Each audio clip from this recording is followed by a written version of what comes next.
My name is Ariel Flynn, and I'm going to talk to you today about the lesson plan project that I completed for iTech 7430. This lesson plan was written for third grade music students and follows the following lesson objectives. Demonstrate prior knowledge of rhythm and melody, create an arrangement of different musical sections to demonstrate knowledge of musical form, make connections between music and art, and gain experience with a variety of digital tools. As you can see, it covers many different content standards as well as net standards. There are 3 different tools that we used in this project. The first was called NoteFlight, and this is an online music notation tool. The students were able to use the website to create their own melody according to set parameters that we looked at we'll look at the rubric for that later. As you can tell, this takes a lot of higher order thinking skills to be able to apply knowledge to create an original composition. Here's an example of 2 girls who decided to work together, and they even labeled their pitches using solfege note names to demonstrate their knowledge.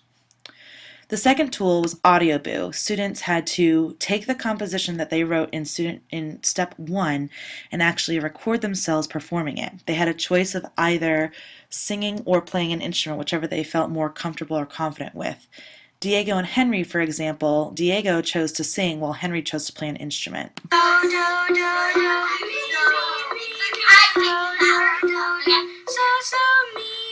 So they had to apply their knowledge and apply their composition to create this recording. The third step is where it all comes together. This is a website called ThingLink, and it's where you take an image that the students created and you link in different things. So the students had a choice of either taking a photograph with the iPads or creating an illustration online using another digital tool called Sketch and Paint.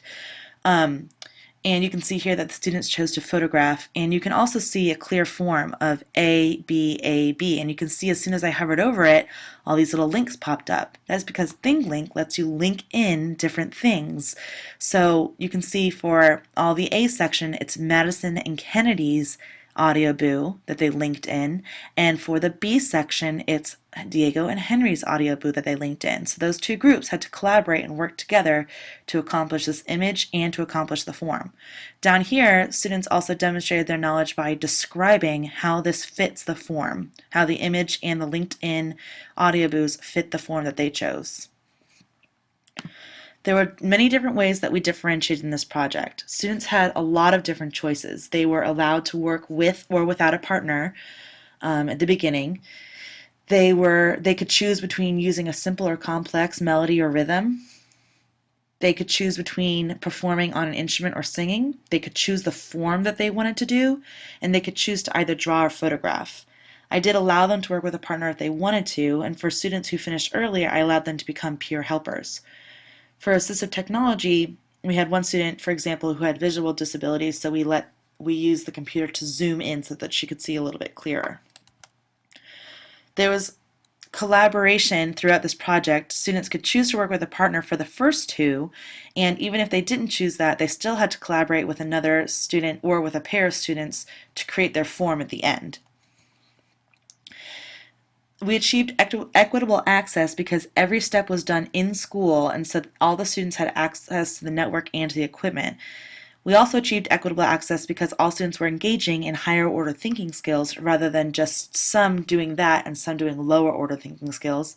And as you could probably see in those websites, there was a common login and password. All the students used my login and password. I used a rubric at each step to assess the students as a formative evaluation of how they were progressing through the project. So here's the step 1 rubric, the step 2 rubric, and the step 3 rubric. I went ahead and did some troubleshooting before we implemented the project.